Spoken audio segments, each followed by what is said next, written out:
Bien, bonjour à tous. Nous allons commencer. On va s'intéresser aujourd'hui à la correction du TD2 sur les titrages acido-basiques.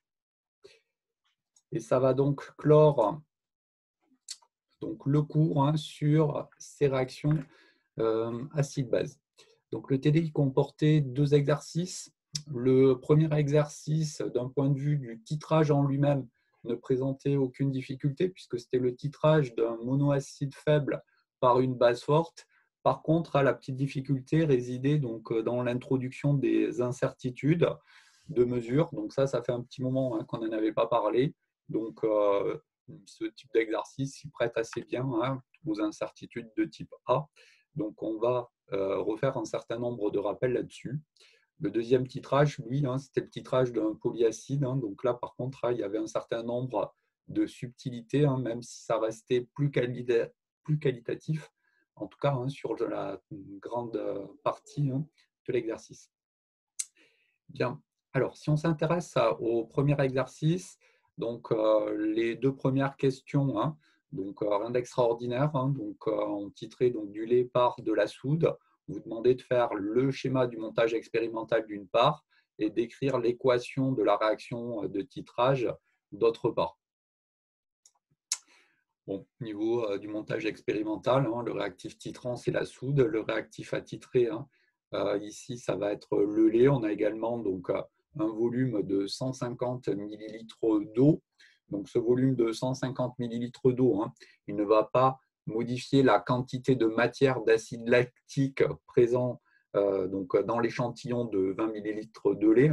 Donc, l'eau, ici, elle est simplement introduite de manière à ce que la solution ait une couleur qui soit plus exploitable, simplement parce qu'on va s'intéresser ici à un titrage colorimétrique. Donc, on a ici un changement de couleur qui va s'opérer.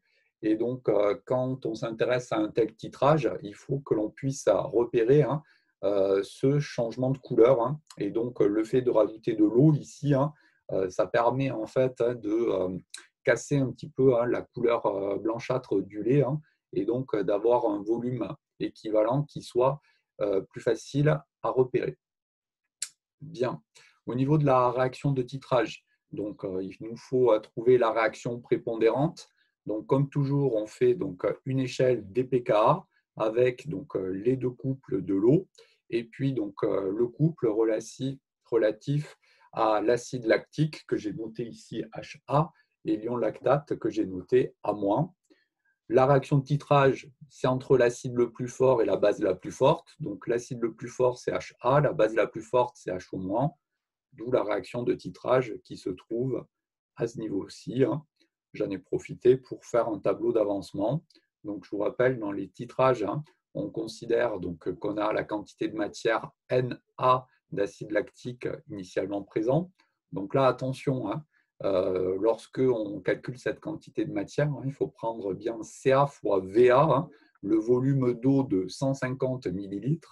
Je l'ai dit au départ, je le redis ici, ne modifie pas la quantité de matière d'acide lactique mise en jeu dans la réaction. Donc ici, c'est bien Va qu'il faut prendre en compte pour avoir accès à la quantité de matière d'acide lactique. Au niveau de la soude, on considère qu'on introduit directement, même si ce n'est pas la manière dont on s'y prend expérimentalement, le volume Vb ici de soude dans le milieu réactionnel, ce qui introduit donc une quantité de matière Nb qui est égale à Cb Vb. Quand on est à l'équivalence, les réactifs sont dans les proportions stoichiométriques.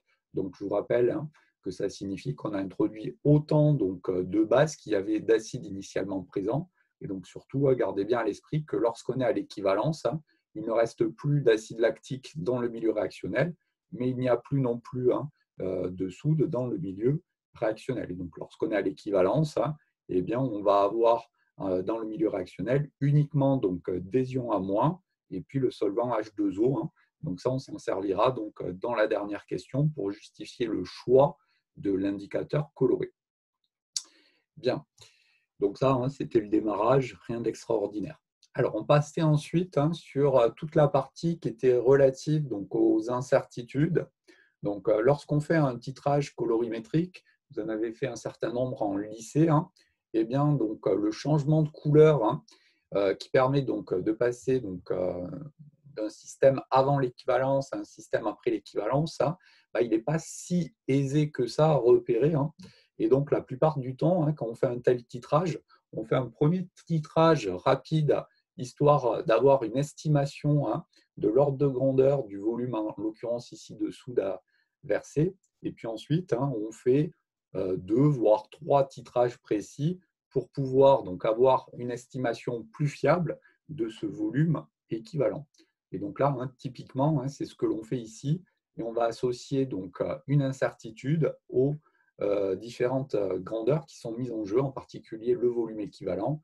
Ça va nous permettre d'associer également une incertitude sur la masse d'acide lactique présente dans notre échantillon. Bien. Ici, compte tenu du fait que l'on fait plusieurs fois le titrage, c'est des incertitudes de type A, au niveau donc, de la détermination de l'incertitude élargie delta VB équivalent ici, associé donc à ce volume équivalent. J'ai envie de dire, c'est le type d'incertitude qui est le plus facile parce que il suffit simplement de calculer le volume moyen introduit. Donc pour cela, on fait la moyenne entre les 3 valeurs de volume équivalent qui vous sont données. Donc là, vraiment, c'est important lorsqu'on fait donc, les applications numériques de ne surtout pas arrondir le résultat qui est mis en jeu dans les applications numériques intermédiaires, puisque c'est le résultat final de l'incertitude élargie ici qui va ensuite nous permettre de faire un arrondi correct. Donc si on fait des arrondis intermédiaires, eh bien, il se peut ici que l'on n'ait pas le bon arrondi pour l'incertitude élargie relatif au volume équivalent. Donc surtout, ici, j'ai mis les résultats numériques, donc histoire que ça soit un petit peu parlant, les différents termes, et garder à l'esprit qu'on a bien des volumes, mais en tout cas, il ne faut pas arrondir. Une fois qu'on a le volume équivalent moyen, on peut s'attaquer à la détermination de l'incertitude élargie associée à ce volume équivalent moyen. Donc pour cela, je vous rappelle que ça se fait en 3 étapes. Donc déjà, on calcule donc l'écart type.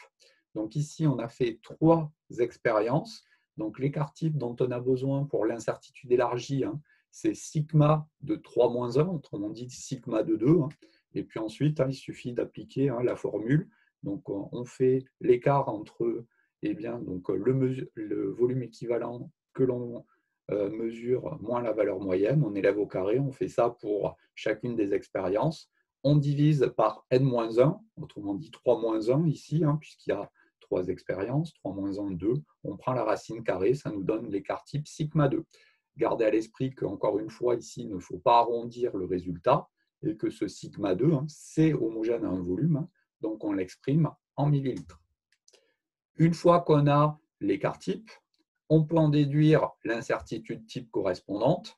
Donc l'incertitude type sur le volume équivalent, c'est rien d'autre que l'écart type sigma 2 divisé par racine carrée du nombre d'expériences, à savoir racine de 3 ici. Et donc on a l'incertitude élargie ici. Pareil, il faut garder tous les chiffres significatifs. Alors je ne les ai peut-être pas tous notés, mais dans l'application numérique, je les avais mis en mémoire dans ma calculatrice pour pouvoir faire une application numérique correcte à la fin. Donc cette incertitude élargie, elle aussi, c'est un volume, elle s'exprime donc en millilitres. Il reste à conclure, donc on a l'incertitude élargie qui est égale au facteur de Student fois l'incertitude type. Le facteur de Student, je vous rappelle qu'il dépend du nombre d'expériences qui est mis en jeu. Plus le nombre d'expériences est grand et plus le facteur de Student sera petit. Et donc, on a déjà rencontré ce type d'incertitude en TP.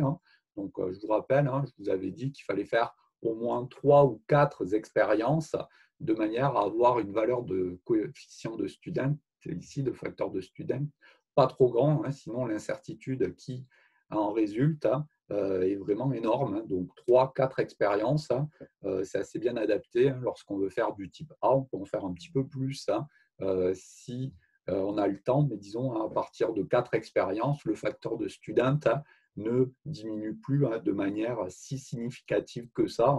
Donc 3-4 expériences, c'est plutôt pas mal quand on fait du type A. Donc quand on a 3 expériences, ici on a le facteur de Student qui vaut 4,3. d'où l'incertitude élargie, qui s'exprime elle aussi en millilitres, qui se trouve à ce niveau-là. Bien. Lorsqu'on arrive à ce niveau-là, il faut bien faire attention à la présentation du résultat. Donc, à chaque fois qu'on a fait ça en TP, c'était surtout au niveau de la présentation du résultat où ça pêchait un petit peu, votre présentation. Donc, je vous rappelle la règle. Donc, on commence déjà par exprimer correctement l'incertitude élargie.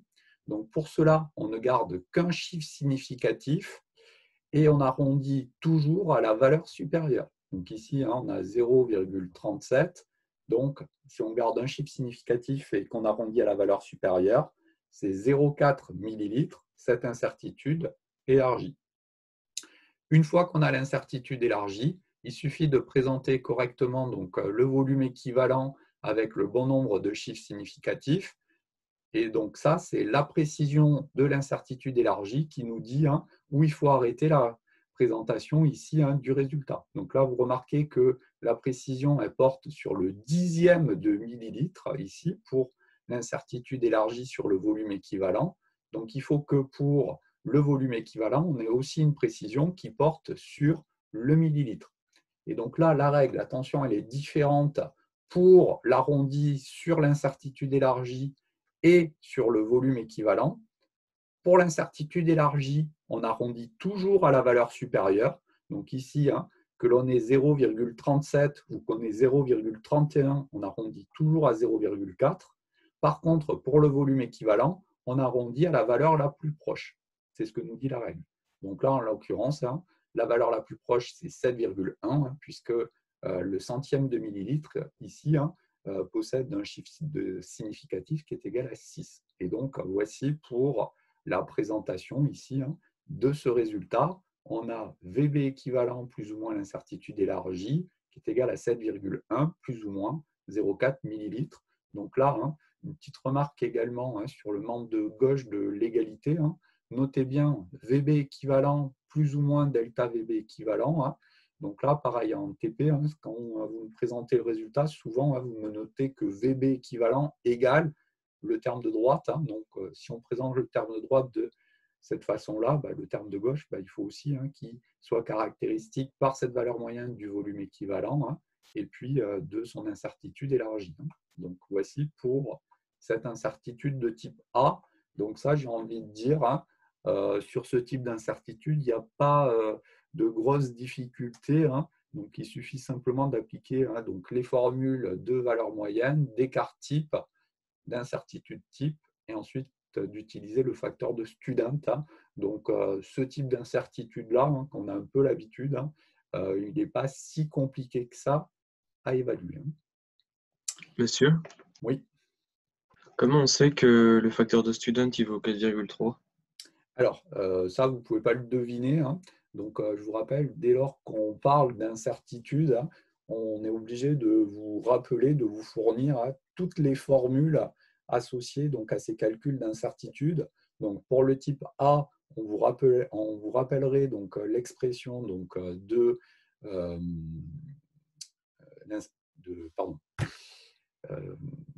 j'ai un trou, du sigma là, de l'incertitude type, et on vous donnerait également le tableau de valeurs associé au facteur de student. Donc en gros, si je reprends le fascicule de pratique expérimentale, eh bien donc on vous rappellerait toutes ces formules.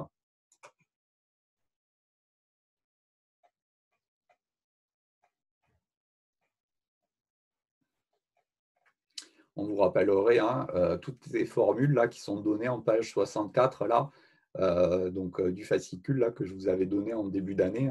Donc ça, ce n'est pas des formules à connaître. Il faut connaître la démarche qui permet d'arriver jusqu'à l'incertitude élargie. Mais ensuite, toutes ces formules là, on vous les donnerait, et en particulier les valeurs en fait de ce coefficient de student. Ça, ce n'est pas des valeurs à connaître. D'accord, merci. Bien. On vous demandait ensuite de déterminer la masse en fait, d'acide lactique présente dans cet échantillon de 20 millilitres que l'on a titré. Bon, ça, il suffit de traduire l'équivalence. Donc, cette question-là, elle est de nouveau relativement abordable. Donc, c'est un peu toujours les mêmes remarques. Mais si vous êtes confronté à un problème de ce type-là, surtout, il faut bien regarder les différentes questions qui interviennent de manière à ce que si vous bloquez, par exemple, sur la question petit a, sur le calcul d'incertitude, vous pouvez malgré tout faire la question qui suit. Donc, il faut vraiment regarder ce qui est faisable et un petit peu moins dans les exercices. Donc, à l'équivalence, on traduit le fait qu'on est dans les proportions stoichiométriques. Donc là, j'ai repris simplement le tableau d'avancement et la ligne qui traduisait l'équivalence. Donc, l'avancement, il va être égal à NA, mais aussi à NB, puisque les nombres stoichiométriques ici sont tous égaux à 1. On aboutit donc à une relation classique qui traduit l'équivalence. CAVA égale CB, VB équivalent, ce qui nous permet d'avoir accès à la concentration d'acide lactique initial dans le milieu et surtout à la masse correspondante. Donc la quantité de matière, c'est la masse de l'échantillon sur la masse molaire de l'acide lactique. Donc quand je réintroduis la masse dans la relation encadrée qui nous donne la concentration ici, ça me permet d'avoir accès ici à la masse d'acide lactique présente dans l'échantillon. Donc en gros, 0,031 g, donc on a à peu près 32 mg ici d'acide lactique dans les 20 ml de lait. Donc là, encore une fois, j'ai gardé un nombre de chiffres significatifs importants. Donc sur la calculatrice, je les ai tous gardés. Là, je ne les ai peut-être pas tous réécrits, mais de manière ensuite à pouvoir associer une incertitude correcte et surtout faire un arrondi correct au niveau de cette masse, puisque dans la question qui suit, eh bien, donc, on va s'intéresser justement à l'incertitude élargie associée à la masse ici de cet acide lactique. Bien, la question petit c, elle était plus compliquée. Donc, simplement parce que la masse de l'acide lactique, ce n'est pas eh bien, donc, une grandeur que l'on mesure directement.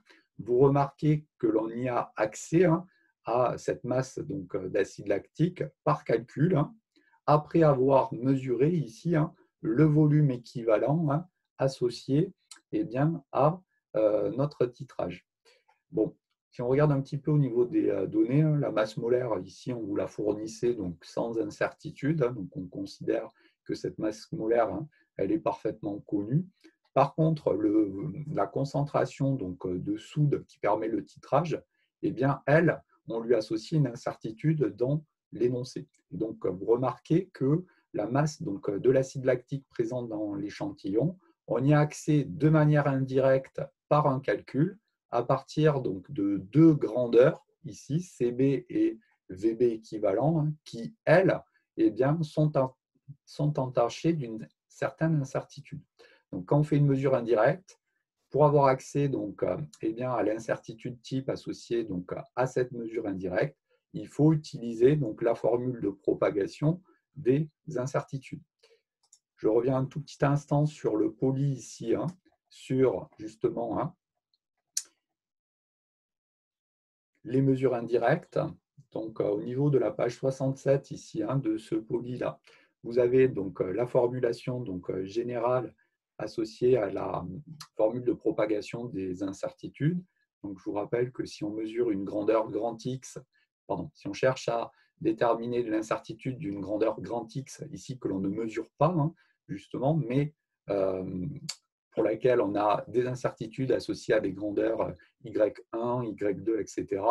Il faut donc utiliser la relation qui est ici pour avoir accès à l'incertitude type sur cette grandeur. Alors, vous remarquez que cette relation-là, elle n'est pas si simple que ça, puisque ça fait intervenir les dérivées partielles ici de la fonction qui permet de relier Y1, Y2, Yn à X. Donc, à chaque fois, il faut calculer la dérivée partielle de cette fonction par rapport à la grandeur YK considérée. Donc, je vous rappelle, une dérivée partielle, ça reste une dérivée. La seule chose, c'est qu'il faut maintenir les autres paramètres constants lors de la dérivation.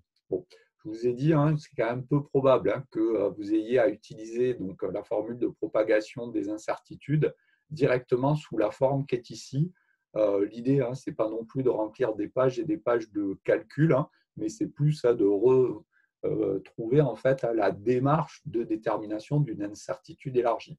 Et donc, en général, et c'est donc la fin de cette page 67 ici, eh bien, on est toujours dans un cas simple où la grandeur grand X à laquelle on cherche à associer une incertitude type va s'écrire sous la forme Y fois Z ou Y sur Z. Et donc, lorsqu'on applique la formule de propagation des incertitudes précédentes, eh bien, on se rend compte que eh bien, on a donc une incertitude type sur la grandeur grand X qui vérifie la relation encadrée qui est ici, savoir U de X sur X, le tout au carré, qui est égal à deux termes du même type qui portent respectivement sur Y et sur Z. Et donc là, on est typiquement dans ce cas de figure-là, puisque nous, on va s'intéresser à la grandeur X, à savoir la masse, et on va avoir un produit en fait de deux grandeurs, à savoir eh bien, donc, la concentration de la solution de soude et le volume équivalent. Et donc, on a au niveau de l'incertitude type ici qui porte sur la masse, simplement cette relation-là à appliquer. La masse molaire, elle, étant entachée d'aucune incertitude, ça ne rajoute pas de termes supplémentaires au niveau donc, de cette incertitude type, puisque ça revient à dire qu'on n'a pas d'incertitude type sur la masse molaire. Bien. On a ici la formulation donc simplifiée de la formule de propagation des incertitudes. Bon, j'ai passé la masse au carré dans le membre de droite de l'égalité, j'ai pris la racine carrée, et une fois qu'on a l'incertitude type, eh bien, il faut calculer l'incertitude élargie. Et donc là, il suffit conventionnellement de multiplier par 2 pour être dans le bon intervalle de confiance l'incertitude type que l'on a exprimée juste précédemment. Au niveau du calcul, il faut faire juste un petit peu attention à plusieurs choses dans les applications numériques. Déjà, vous remarquez que eh bien, ce qui intervient, c'est l'incertitude type sur le volume équivalent. Donc là, si vous regardez la valeur numérique que j'ai prise, il faut bien reprendre la valeur numérique dans laquelle on n'a fait aucune approximation. Autrement dit, il faut garder tous les chiffres significatifs de manière à avoir ensuite une application numérique correcte sur l'incertitude élargie qui porte, elle, sur la masse. Et puis ensuite, au niveau de l'incertitude type sur la concentration CB, attention là aussi à la valeur numérique que vous prenez. Il faut prendre 0,01 fois 10-2 mol par litre. Donc dans les données, ce que l'on vous donnait, c'était l'incertitude élargie qui portait sur eh bien, donc, cette concentration CB. Et donc, je vous rappelle que l'incertitude élargie et l'incertitude type sont reliées justement par ce facteur 2. Donc, on avait ici delta CB qui était égal à 2 fois l'incertitude type sur la concentration CB. Et donc, dans l'énoncé, ce qu'on vous donnait, c'était donc le 0,02 fois 10-2 mol par litre. Et donc, si on s'intéresse ici simplement à l'incertitude type, c'est bien 0,01 fois 10-2 mol par litre qu'il faut prendre ici. Mais monsieur, oui. Si l'incertitude type de CB, elle sortait avec un K, ça aurait pas été un facteur 2, si? Alors, disons, si effectivement on avait déterminé donc, la concentration CB par une incertitude de type A liée à telle ou telle autre expérience, là, effectivement, il aurait fallu tenir compte du facteur de student. Mais comme ici, on ne vous indiquait rien sur la manière dont sortait cette incertitude élargie sur CB, la seule chose que l'on peut dire, c'est ce que j'ai dit ici, parce que sinon, on ne peut pas le deviner, la valeur du facteur de student. OK. Bien. Il reste simplement donc à faire l'application numérique. Donc, l'incertitude élargie sur la mesure de la masse, eh bien, donc, vous l'avez ici. Donc, il faut encore une fois présenter donc, le résultat de manière correcte. Donc, on commence une nouvelle fois par l'incertitude élargie delta MA. Donc, on va garder qu'un chiffre significatif arrondi à la valeur supérieure. Donc là, on a 8,04, mais on a 8, quelque chose. Donc ici, l'incertitude élargie avec un chiffre significatif, ça sera 9, 10-4 grammes pour delta MA. Donc c'est le 9 qui appartient à ce niveau-là. Ça nous donne la précision avec laquelle on doit donc, exprimer donc, la masse. Donc ici, on a le dixième de milligramme. Donc il faut que la masse MA, la précision, elle porte aussi sur le dixième de milligramme. Et donc là, on arrondit à la valeur la plus proche. Donc si on regarde, on aura 0,0320, puisque derrière le 9, ici, on a un 8. Et donc voici pour la masse d'acide lactique présent donc, dans l'échantillon avec l'incertitude associée. Bien, il y a des questions là-dessus?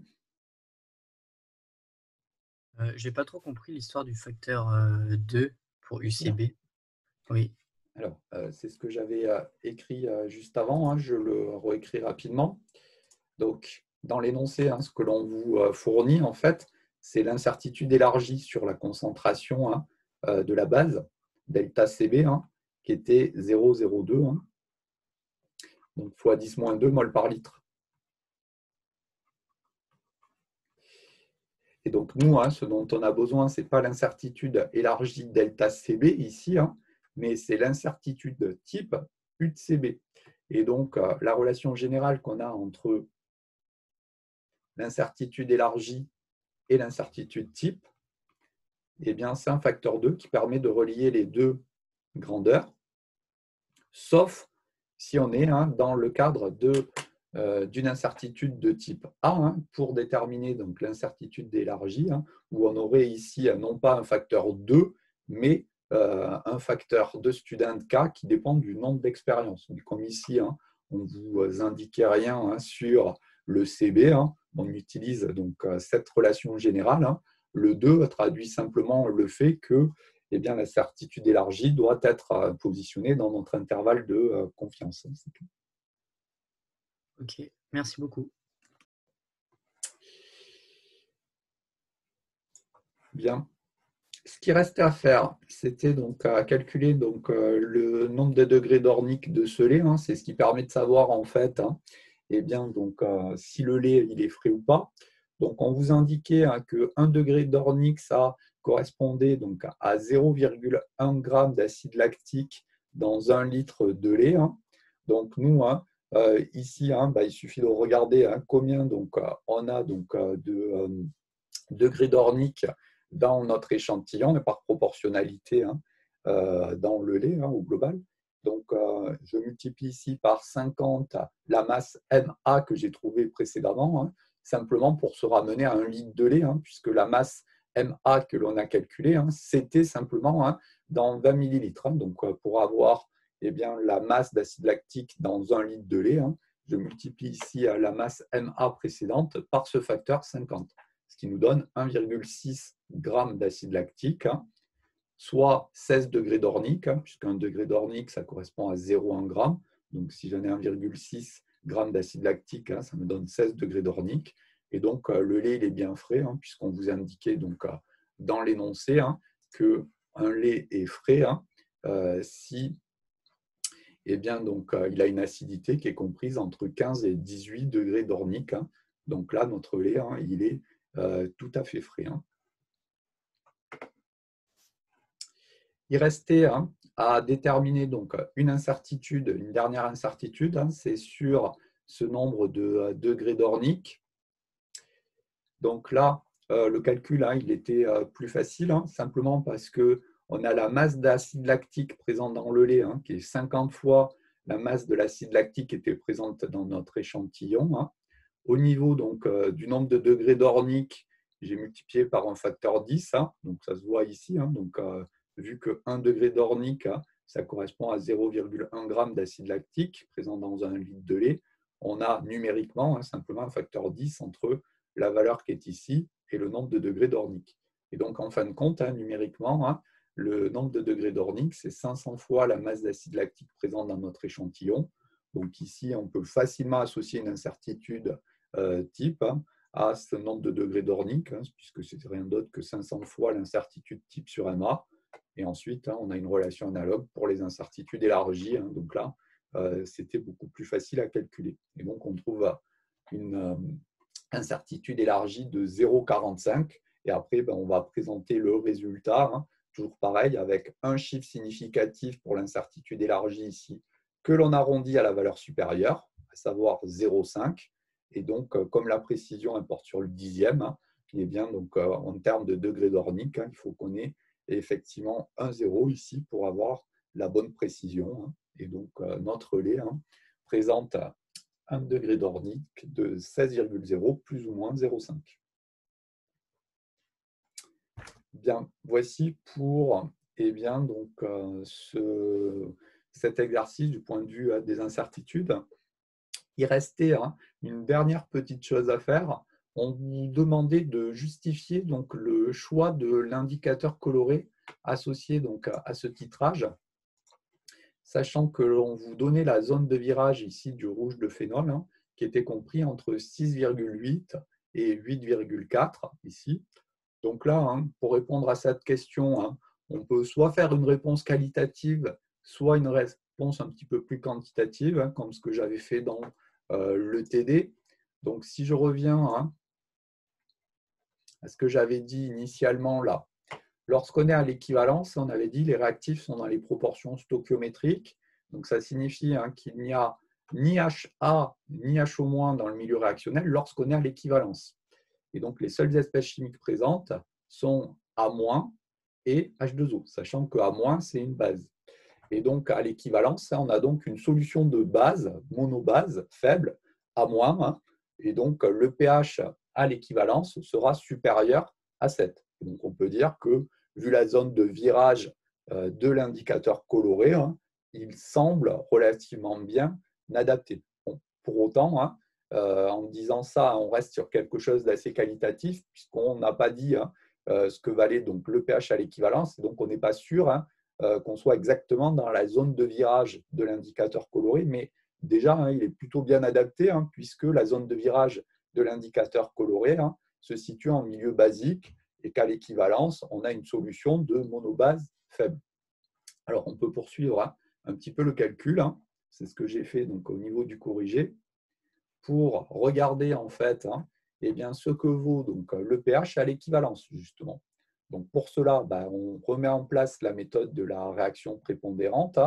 Donc, j'ai fait mon axe des pK avec toujours les deux coupes de l'eau et puis le couple associé donc, à l'acide lactique à l'ion lactate. Donc, la base la plus forte, cette fois-ci, lorsqu'on est à l'équivalence, c'est A-. Le seul acide présent, c'est H2O, d'où la réaction prépondérante qui se trouve à ce niveau-là. Lorsqu'on est à l'équivalence, on a une quantité de matière Na de A-, et on va donc chercher à déterminer donc, l'état final. C'est rien d'autre que le pH ici, en fin de compte, d'une monobase faible. Bon, une fois qu'on a le tableau d'avancement, on peut remarquer que la réaction est thermodynamiquement défavorisée, puisque le gamma il est à l'envers. On s'en convainc assez facilement en calculant la constante d'équilibre, donc qui est égale à KE sur K. C'est un peu toujours les mêmes remarques, si vous ne le voyez pas directement, ce rapport KE sur K. Revenez à la définition de la constante d'équilibre, comme l'activité à l'équilibre de HA fois l'activité à l'équilibre de HO- sur l'activité à l'équilibre de A- fois l'activité à l'équilibre de H2O. On multiplie numérateur et dénominateur par l'activité de H3O+, qui permet d'aboutir jusqu'à l'expression qui est ici.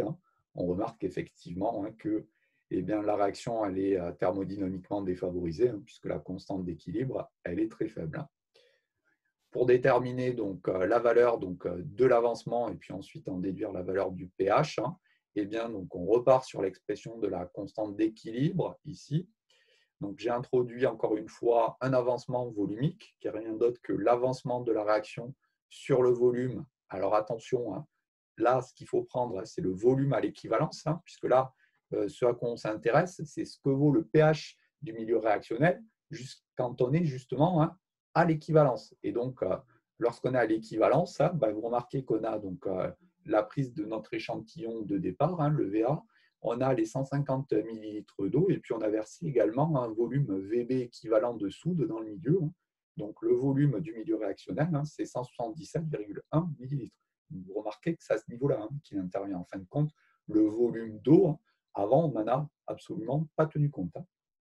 Bien, donc ça me permet d'introduire la concentration Ca', qui est égale à Na sur V total.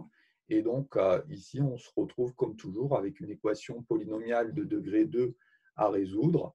Lorsqu'on la résout, on a accès à l'avancement volumique qui se trouve à ce niveau-là. Quand on connaît l'avancement volumique, eh bien, ça revient à connaître donc, la concentration de HO-. Donc, avec la relation du produit ionique de l'eau, on a accès à la concentration de H3O+, et donc au pH. Et donc là, vous remarquez que le pH, il vaut 7,6 lorsqu'on est à l'équivalence. Et donc, c'est ce qu'on avait commencé à dire qualitativement. Eh bien, on a la zone de virage de cet indicateur coloré qui est bien adapté ici, puisqu'on est en plein milieu justement de la zone de virage de l'indicateur. Monsieur, Oui. il y avait juste une question par rapport au début de l'exercice. Comment on sait que l'acide lactique, c'était un monoacide? Alors, ça, vous ne pouvez pas le deviner. Donc, je vous rappelle que les valeurs des constantes d'équilibre, donc là, en l'occurrence, des constantes d'acidité, à part celles relatives aux deux coupes de l'eau, H3O+, H2O et H2O, HO-, toutes les valeurs des constantes d'acidité, on est obligé de vous les fournir. Et donc, là, au niveau des données, la seule chose qu'on vous donne, c'est, si vous regardez là en bas de la page 1, c'est acide lactique ion lactate, pKa égale 3,9. À partir du moment où on ne vous donne que ça, eh bien, ça sous-entend que l'on a affaire à un monoacide faible. Si ça avait été un diacide ou un triacide, on aurait dû vous fournir des valeurs de pKa2, pKa3, etc. Vous ne pouvez pas les deviner. Donc, surtout, n'inventez pas des valeurs numériques éventuelles ou hypothétiques. Ça, vous ne pouvez pas. Donc, si on a un diacide ou un triacide, on est obligé de vous le dire. On ne peut pas vous faire deviner les valeurs de pKa. C'est des valeurs tabulées, les valeurs de pKa. Ok, merci. Monsieur, Oui. j'arrive pas à comprendre pourquoi on calcule le pH à l'équivalence de la deuxième expérience alors que on veut que ce soit le pH à l'équivalent de la première, donc à l'état initial de la deuxième, dans la zone de virage, non? Alors,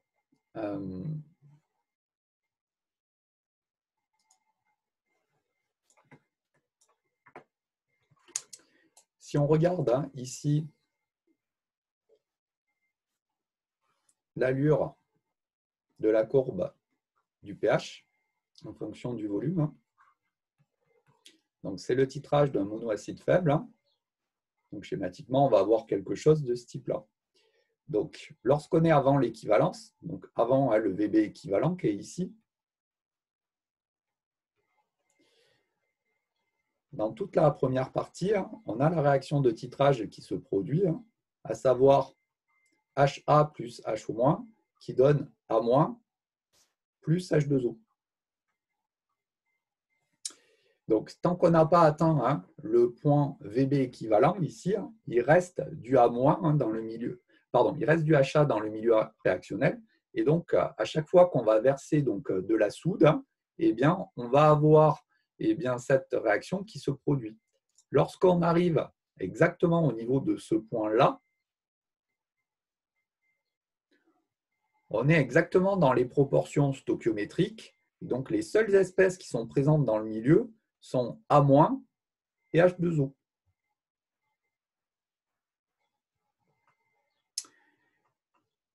Si je regarde les espèces qui sont présentes avant l'équivalence, ça sera donc HA, H2O et A-. Une fois qu'on a dépassé l'équivalence, vu qu'il n'y a plus de HA dans le milieu réactionnel, si on continue à verser de la soude dans le milieu réactionnel, on va avoir toujours le A- et le H2O présent. Et ensuite, à chaque fois qu'on va verser de la soude, il y aura des ions HO-.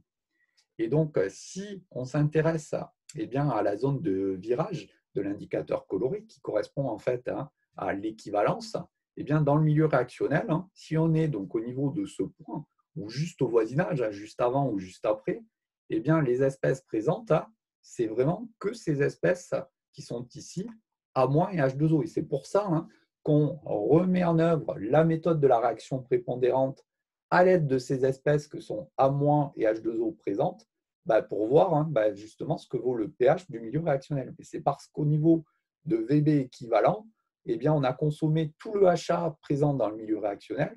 On n'a pas encore ajouté de HO- dans le milieu supplémentaire. Et donc, ce sont les deux seules espèces présentes. D'accord, merci. D'autres questions là-dessus? Oui, monsieur, moi j'avais une question sur les incertitudes. Oui. Quand on fait l'incertitude du degré d'Ornick, on prend en compte le facteur 500. Oui. Mais quand on fait par exemple celle de la formule des propagations des incertitudes, la valeur du facteur grand M, il ne rentre pas en compte dans le calcul de l'incertitude. Alors, c'est normal. C'est parce que j'ai toujours mon Je tableau voulais juste blanc. savoir, oui. Oui, j'ai toujours le tableau blanc. Donc, on a ici hein, D qui est égal à 500 en fait, hein, fois la masse. Et donc, si je m'intéresse à la formule de propagation des incertitudes, on a U de D qui est égal à la racine carrée de la dérivée donc, de D par rapport à M au carré fois U carré de M. Donc, c'est la formule de propagation des incertitudes, hein, sachant que ici, hein, le degré d'Ornick dépend que de la masse. Si on s'intéresse à la dérivée de grand D par rapport à M, c'est justement le facteur 500 ici. Okay. Et donc, ça nous donne 500 au carré fois U carré de M, le tout en racine carrée. Et donc, on a U de D qui est égal à 500 fois U de M, d'où après la relation hein, sur les incertitudes élargies, delta D égale 500 fois delta M. D'accord? Donc déjà, hein, là, on comprend pourquoi il y a le facteur 500. OK? Oui. Si je fais la même chose pour l'autre formule maintenant. Alors, par contre, c'était sur... c'était quelle grandeur déjà? C'était celle-ci. Ok. Alors, hop, le tableau blanc, je l'ai toujours. Donc, on a M ici, qui est égal à grand M, fois C, fois V. Donc, si j'utilise la formule de propagation des incertitudes, alors j'ai tout au carré pour ne pas me traîner à la racine carrée, j'ai ici hein, la dérivée en fait de M par rapport à C au carré fois U carré de C, plus la dérivée de M par rapport à V au carré fois U carré de V. Donc ça, c'est la formule générale ici hein, de la propagation de l'incertitude. Si je m'intéresse au calcul de dérivée, la première dérivée ici, il faut calculer la dérivée de M par rapport à C en maintenant tout le reste constant. Donc cette dérivée-là vaut M fois V. Pour les mêmes raisons, ici, hein, cette dérivée, elle vaut grand M fois C. Et donc au final, hein, on a U carré de M qui est égal à U carré de C, pardon, qui est égal ici à MV au carré fois U carré de C plus MC au carré fois U carré de V. Et ensuite, pour tomber hein, sur la formulation simplifiée là qu'on a utilisée directement, on divise tout par la masse au carré. Et la masse au carré, hein, ça fait MCV au carré. Et pareil ici. Et donc, vous remarquez que le grand M, en fait, il simplifie. Ok. Ok. D'accord. Donc, c'est pas la question de votre camarade, elle n'est pas si anodine que ça. Donc, il y a plein de subtilités sur ces calculs d'incertitude. Donc là, effectivement, le grand thème, là, il ne faut pas le laisser. Ici, tout se passe comme si on avait bien du grand X fois Y. Donc le grand thème, là, il disparaît. D'ailleurs, si vous avez un doute, après, il faut penser aussi en termes d'homogénéité parce que le laisser, oui, mais où et comment? Parce que là, vous remarquez que dans la formule de propagation donc, des incertitudes que j'ai utilisées donc, ici, alors attendez, je change d'écran,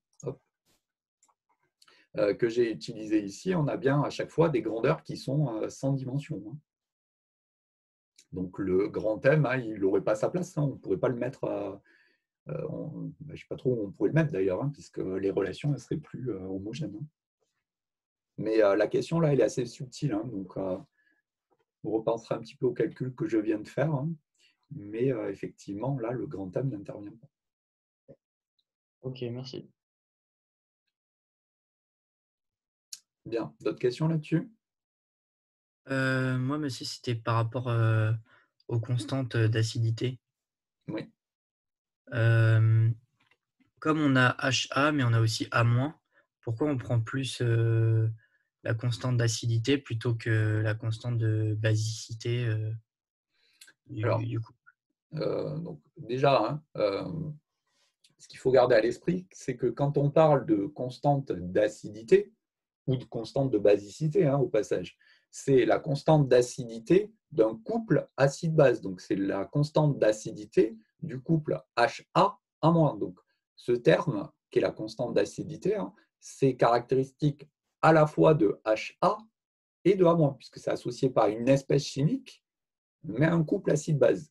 Bon.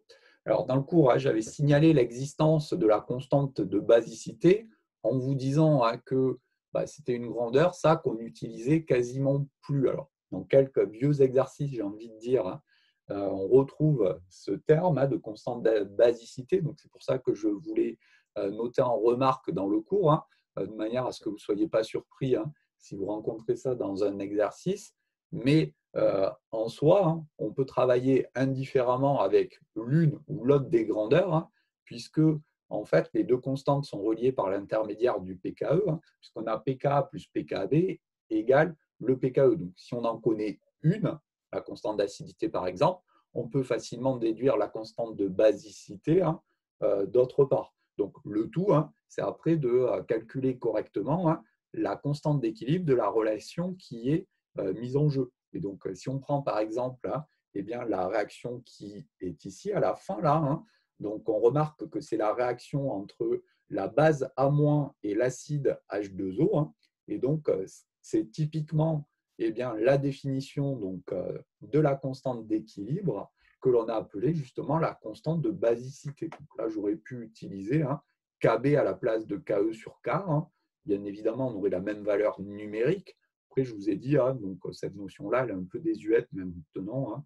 Donc, on travaille exclusivement avec la constante d'acidité pour ne pas multiplier donc, le nombre de grandeurs numériques. Mais disons, si on en connaît une, l'autre, elle est forcément imposée aussi. Mais gardez à l'esprit que ces constantes, le Ka, le Kb, sont caractéristiques non pas d'une espèce, mais d'un couple acide-base. Donc, à la fois de l'acide et de la base du couple. Ok, d'accord. D'autres questions? Bien. Alors, on va passer au deuxième exercice. Alors, le deuxième exercice, lui, il n'est pas si simple que ça. Donc, si je mets de côté la dernière question, où il y avait un petit calcul à faire, toute la première partie, elle est assez qualitative. Pour autant, là, il ne faut pas tomber dans un piège, à savoir dire c'est qualitatif, donc on peut justifier à peu près ce qui se passe. Non, il faut remettre en place, même sur des questions qualitatives, les justifications telles qu'on les a fait donc, sur des exercices qui sont plus quantitatifs, à savoir méthode de la réaction prépondérante et compagnie. Si on veut donc justifier donc tout, correctement. Hein. Donc, je vais en reparler dans la question 4, hein, mais on vous demandait, hein, par exemple, dans la question 4, pourquoi le titrage n'est pas concluant. Ça ne suffit pas de dire parce qu'on ne voit pas bien le saut de pH. Alors, certes, on ne le voit pas bien, mais il faut dire pourquoi on ne le voit pas bien. Et donc là, hein, il faut rester sur une approche rigoureuse ici, hein, même si donc, on s'intéresse à quelque chose de plutôt qualitatif. Bien. Donc, si on regarde un petit peu, donc on s'intéresse ici à un désherbant, hein, le glyphosate, qui est donc un tétraacide. Donc, on vous donne ici les 4 valeurs donc, de pK associées donc, à ce tétraacide. Donc, la forme AH4+, elle vous était donnée à ce niveau-là. Et donc, les 2 premières questions consistent donc, à tracer le diagramme de prédominance, regarder éventuellement dans la question 2 s'il y a une forme qui ne fait intervenir aucune charge formelle. Et ensuite, on se placera à pH 7,2 pour regarder quelle est la forme majoritairement présente dans le flacon. Bon, au niveau des premières questions, pas grand-chose à dire. Donc, le diagramme de prédominance, je l'ai fait ici. Donc là, vous avez ici 5 espèces acido-basiques qui interviennent. Donc, surtout, n'allez pas chercher à faire apparaître les domaines de majorité au niveau donc, de ce diagramme ici de prédominance. Sinon, on n'y voit vraiment plus rien sur le diagramme. Sur la partie qui est ici, il y a en particulier des zones qui se chevaucheraient. Donc, vraiment laisser sur la représentation simple ici de ce diagramme de prédominance. Bien. On vous demandait s'il y avait une espèce chimique qui ne présentait pas de charge. Bon, au vu de l'écriture des différentes formes acido-basiques, les 4 formes qui sont ici, elles présentent déjà une charge. Donc, la seule forme qui pourrait éventuellement ne pas avoir de charge, c'est l'espèce AH3. Donc, AH3, je vous ai donné donc, la représentation de Lewis qui est ici. Donc là, il fallait bien regarder donc, au niveau des données quel était donc, le H+, qui allait être cédé par la forme acide AH4+, pour donner donc, la forme AH3. Il ne fallait pas l'enlever n'importe où, le H+. Et donc, si on regarde bien, au niveau de l'énoncé, on vous indiquait que pour le pKa1 de 0,8, bien, on s'intéressait donc à la fonction acide de l'acide phosphonique. On vous indiquait que c'était la forme POH qui se trouve donc de ce côté-là bien, de cette espèce chimique. Donc, si on enlève bien, un H+, on tombe sur la forme H3 suivante. Donc, vous remarquez qu'elle est globalement neutre, mais elle possède pour autant 2 charges formelles, une charge formelle négative et une charge formelle positive. Et donc, en fin de compte, dans ces espèces chimiques à base de glyphosate, il n'y a aucune espèce chimique qui ne possède aucune charge formelle. Bien.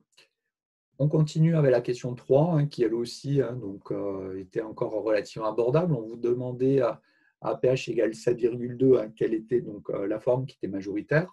Donc, vous remarquez qu'à pH égale 7,2, on se trouve dans le domaine de prédominance de H2- ici. Mais on peut aller un petit peu plus loin et dire qu'on est au-delà de la valeur pKa3 plus 1 et en dessous de la valeur pKa4 moins 1. Donc, on est dans le domaine de majorité de AH2-, puisque la concentration de cette espèce sera au moins 10 fois plus grande que les concentrations des autres espèces chimiques. Et donc, d'un point de vue pratique, ça signifie donc que lorsque bien, on se place à ce pH de 7,2, le glyphosate est principalement, et on considérera dans la suite essentiellement, présent sous sa forme AH2- ici.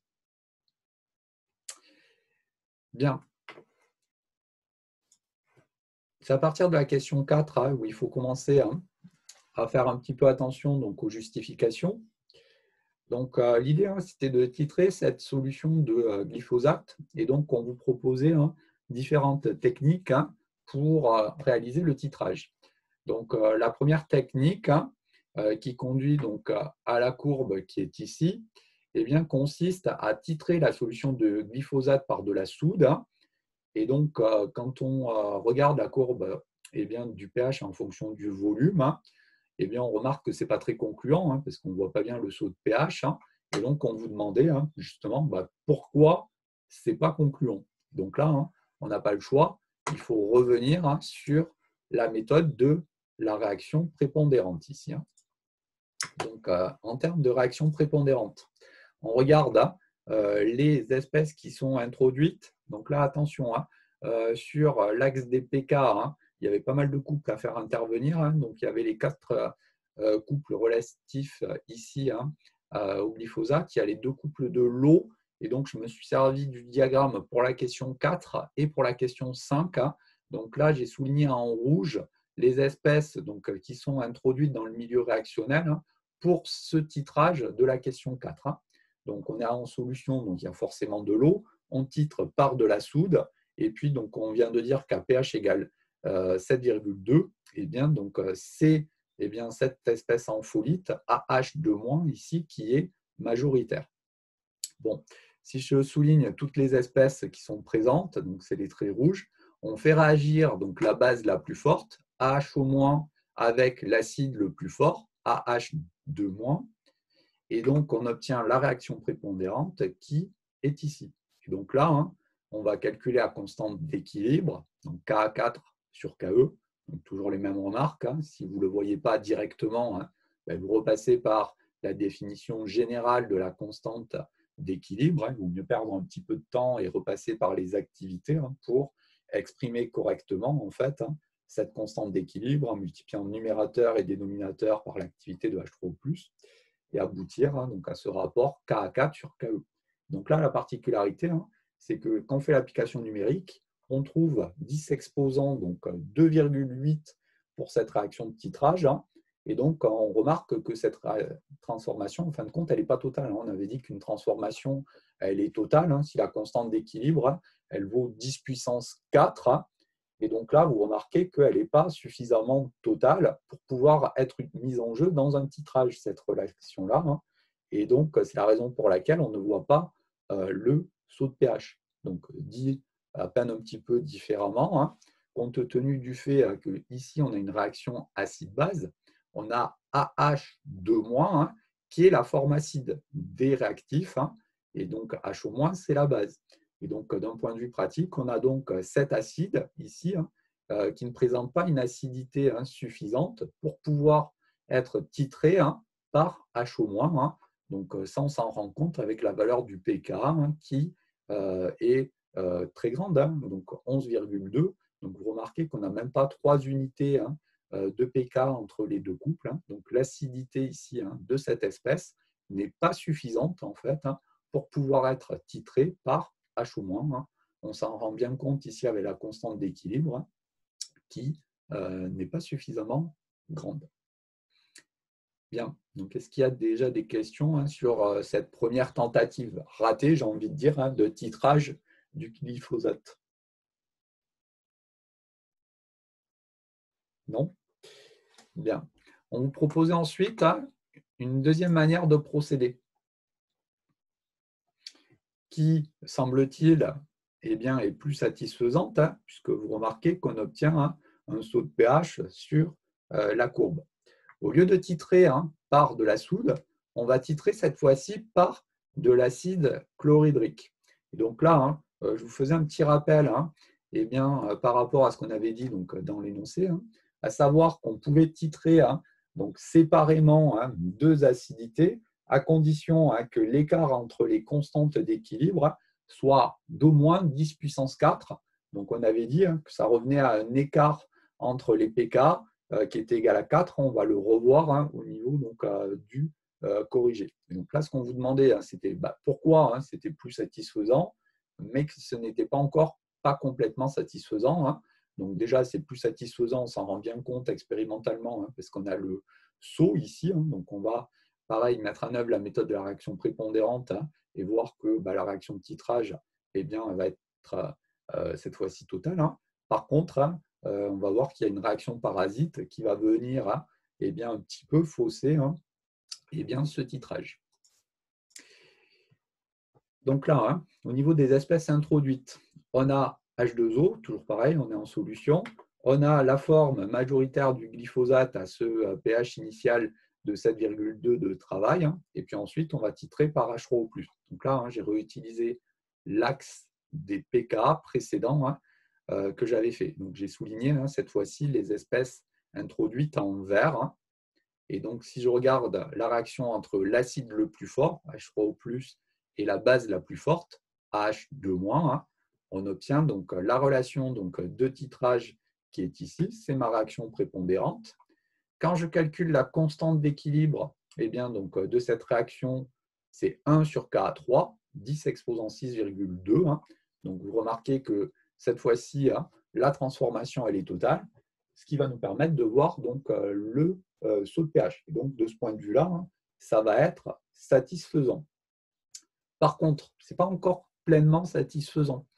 Ça, c'est lié simplement à la chose suivante. À partir du moment où on va avoir versé la première goutte de H3O+, on va avoir cette nouvelle espèce qui va être présente dans le milieu également. Et donc, cette espèce peut elle aussi réagir avec les ions H3O+, ici, pour donner cette deuxième réaction que j'appelle RP2 ici, caractérisée par une constante d'équilibre, K0', qui serait égale à 1 sur Ka2. Donc, vous remarquez que la constante d'équilibre, elle n'est pas si grande que ça, 10 exposant 2,3, que cette transformation, par voie de conséquence, elle n'est pas totale. Pour autant, si vous comparez les valeurs de K0 et de K0', on n'a pas tout à fait le facteur 10 puissance 4 nécessaire qui permet d'avoir des réactions simultanées, à savoir cette première réaction qui se fait tant qu'il y a du AH2- dans le milieu réactionnel, sans que celle-ci se fasse. Alors, on a quasiment le facteur 10 puissance 4. Donc, cette deuxième réaction, elle va assez peu se faire en comparaison de la première. Mais malgré tout, elle va se faire un tout petit peu. Et donc, par voie de conséquence, le volume équivalent que l'on aura par lecture graphique au niveau du saut de pH sera entaché quand même d'une petite erreur du fait que cette réaction, elle se fait malgré tout un tout petit peu en même temps que notre réaction de départ ici. Et donc ça, ce facteur 10 puissance 4 entre les constantes d'équilibre, on peut l'interpréter également en termes d'écart de pK, à savoir que si on a des écarts de pK qui sont au moins de 4 unités, on aura les réactions qui seront successives. Si par contre, l'écart entre les pK est inférieur à 4 unités, les réactions seront simultanées. Donc, cette deuxième façon de procéder, elle est meilleure, on va dire, que la première, mais elle n'est pas encore tout à fait satisfaisante. Des questions sur ce deuxième titrage? Du coup, delta pK sur votre correction, c'est inférieur ou supérieur à 4, c'est pas 0?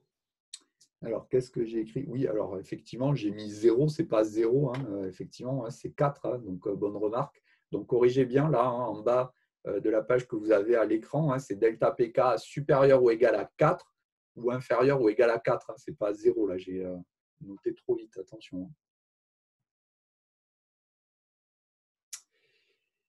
Bien. On passe à la dernière technique qui vous est proposée. Donc là, il y avait un certain nombre de subtilités sur ce dernier titrage-là. C'était plus compliqué, la dernière question. Donc, on vous a indiqué qu'en partant de la solution de glyphosate ici, on allait introduire 40 ml d'acide chlorhydrique de concentration à 0,1 mol par litre.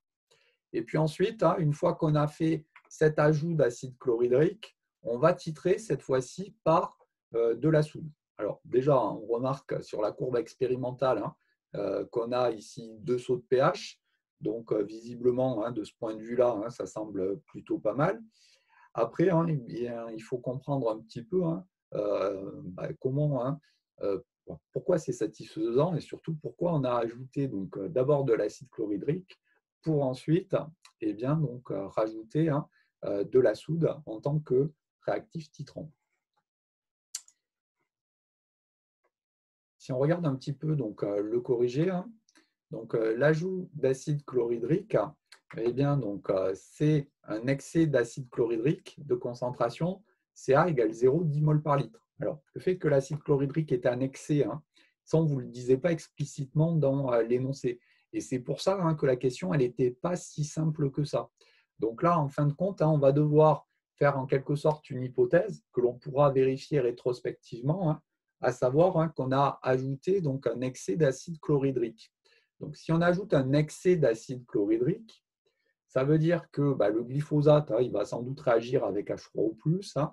Et si on a un excès d'acide chlorhydrique, dans le milieu réactionnel, vu qu'il restera des H3O+, c'est lui qui va imposer en fait le pH dans le milieu réactionnel. Vu que la concentration de l'acide chlorhydrique, c'est 0,10 mol par litre, le pH du milieu réactionnel sera voisin de 1, puisque l'acide chlorhydrique est un acide fort, et bien, le pH, c'est moins log simplement de la concentration de cet acide chlorhydrique.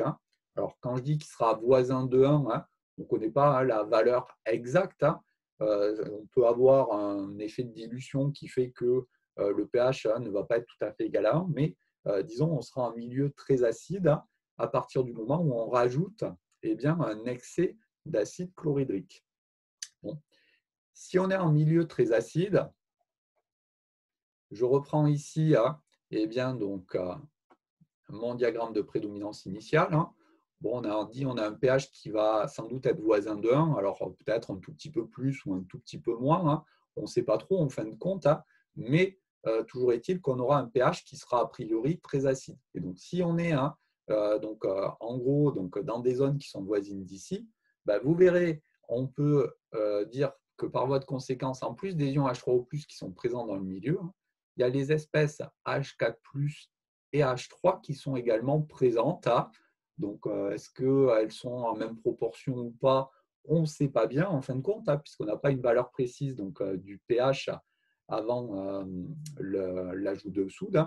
Ce qu'on aurait pu faire éventuellement, c'est lire la valeur du pH initial au niveau de la courbe, mais vous remarquez que typiquement, on est autour de cette valeur de 1 que j'évoquais. C'est la raison pour laquelle on peut aussi penser que le H3O+, est effectivement introduit en excès. Bon, on va donc avoir H4+, H3 et H3O+, qui vont être présents simultanément dans le milieu réactionnel lorsqu'on va verser la soude. Et donc, si je m'intéresse aux espèces présentes, il y a donc l'excès de H3O+, ces deux espèces chimiques qui vont être présentes du point de vue du glyphosate, et puis ensuite l'eau, vu qu'on est en milieu acide, et le HO-. Alors, en reprenant l'axe des pK précédents, je n'ai pas rajouté d'informations en faisant de nouveaux traits, sinon on n'y voyait plus grand-chose sur le diagramme. Mais on se rend compte qu'en fin de compte, il y a trois réactions qui sont susceptibles de se produire lorsqu'on va rajouter les HO- dans le milieu réactionnel. À savoir la réaction entre H3O+ et HO-, mais aussi la réaction entre la forme la plus acide du glyphosate, H4+, et HO-, et la réaction avec l'ampholyte AH3 et toujours HO-. Si on calcule les constantes d'équilibre associées à ces trois réactions, on remarque qu'elles sont excessivement proches, 10 exposant 14, 10 exposant 13,2 et 10 exposant 11,7. On n'a pas un facteur 10 puissance 4 entre ces trois constantes d'équilibre. Et ça veut donc dire que ces trois réactions en fait, vont être simultanées.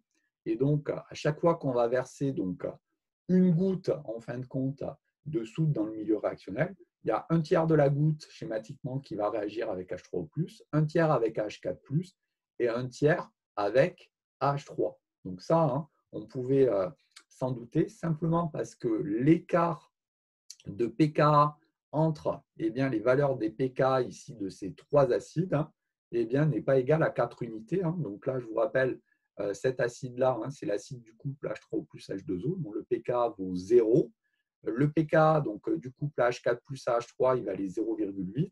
Et le pK du couple AH3, AH2-, il va aller 2,3. Donc, entre les trois acides qui sont ici, on a simplement un écart de pK global qui vaut 2,3, hein, d'où les 3 acides qui sont ici, qui sont titrés simultanément.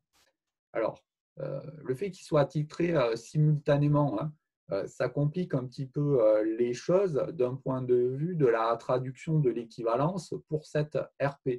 Et donc là, l'idée, hein, c'est plutôt de regarder ce qui va se passer après. Parce que si je reprends la courbe de titrage, vous remarquez qu'on a un premier saut de pH qui est ici.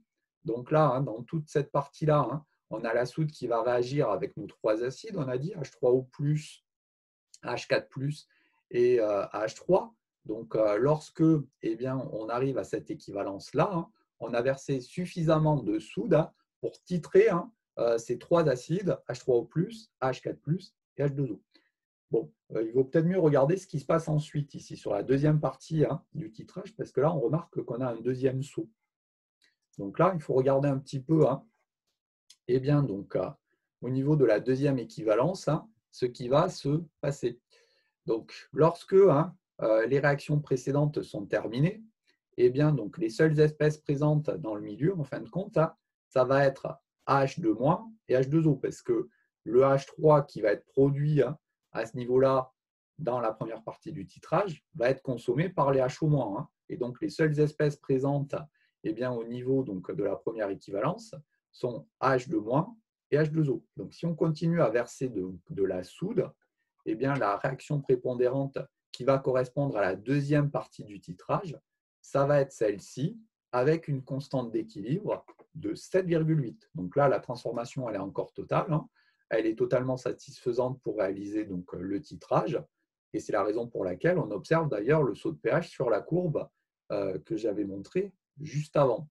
Alors, avant d'exploiter cette réaction de titrage, hein, on peut quand même se demander, est-ce que il y a d'autres réactions parasites, hein, qui vont éventuellement donc, venir faire qu'il n'y a pas uniquement que cette réaction-là qui va se produire, simplement parce que quand on verse du HO- dans le milieu réactionnel, hein, ça produit en particulier donc, cette espèce chimique-là, H2-, et donc cette espèce-là, hein, qui est une espèce ampholyte, elle est susceptible de réagir également, hein, avec HO-.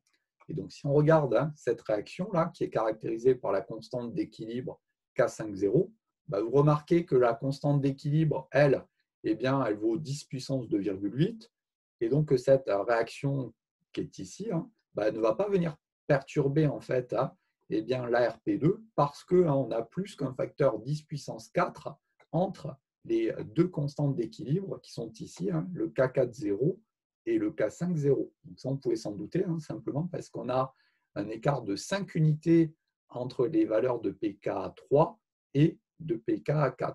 Et donc, en fin de compte, hein, cette deuxième réaction ici, hein, va être unique lorsque on va titrer, en fin de compte, la deuxième partie donc, de la courbe, quand on va utiliser la deuxième partie de la courbe. Hein, donc sur toute cette partie-là, hein, il y a uniquement la RP2 qui va se produire, hein, et donc l'équivalence ici, hein, à savoir donc, le volume de soude qui est compris entre 30 et 40 millilitres que l'on va verser, hein, à savoir 10 millilitres de soude, ne va servir à titrer uniquement, hein, cette espèce chimique-là. Donc la deuxième équivalence, hein, ici, elle va être un petit peu plus intéressante à traduire que la première, puisqu'au niveau de la première, on titrait en fait, hein, les 3 espèces qui sont ici. En fait. Alors, est-ce qu'il y a des questions, hein, sur cette partie qualitative-là, avant qu'on termine les petits calculs derrière? Non? Monsieur? Oui.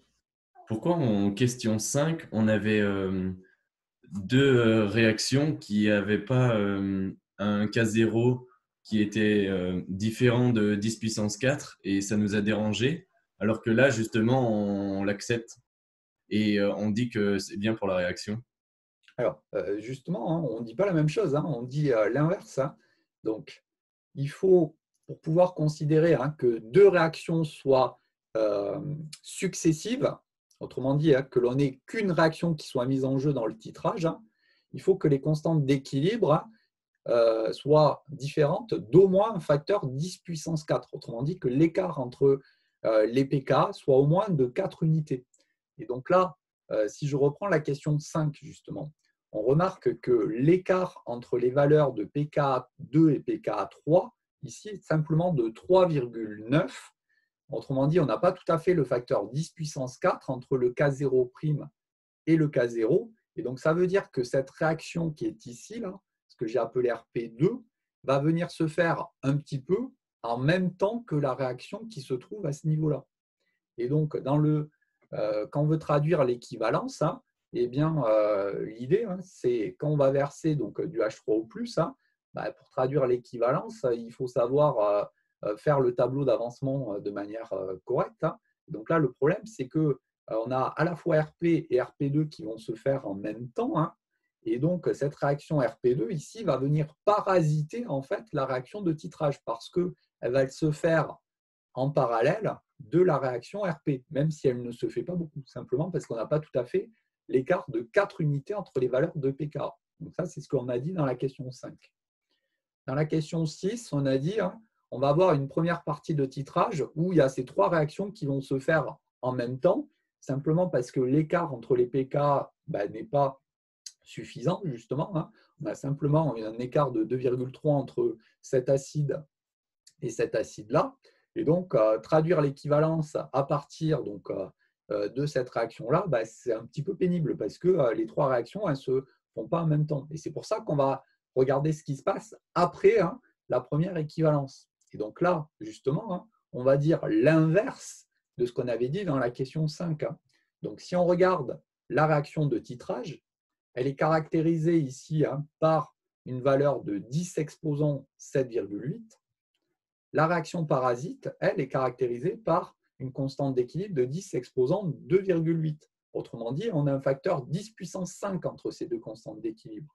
Et donc, ça veut dire que compte tenu du fait que cette constante d'équilibre, ici, elle est 10 puissance 5 fois plus petite, cette réaction parasite ne va pas se faire tant que la réaction de titrage, ici, hein, n'est pas terminée. Et donc, lorsqu'on s'intéresse à ce titrage-là, dans la question 6, hein, pour la deuxième équivalence, il n'y a bien que uniquement cette réaction-là qui va se faire, puisque l'écart des pKa, ici, entre pKa 3 et pKa 4, est de 5 unités. Donc, cette réaction-là hein, ne se fait pas du tout. Donc là, on dit vraiment l'inverse, hein, à savoir, là, on a un écart de 5 unités entre pKa 4 et pKa 3. Donc, cette réaction-là ne se fait pas tant que la première, ici, eh bien, n'est pas terminée, alors que tout à l'heure, on disait l'inverse. Hein. Mais attention, ce n'est pas les mêmes valeurs de pKa qu'on regardait. Hein.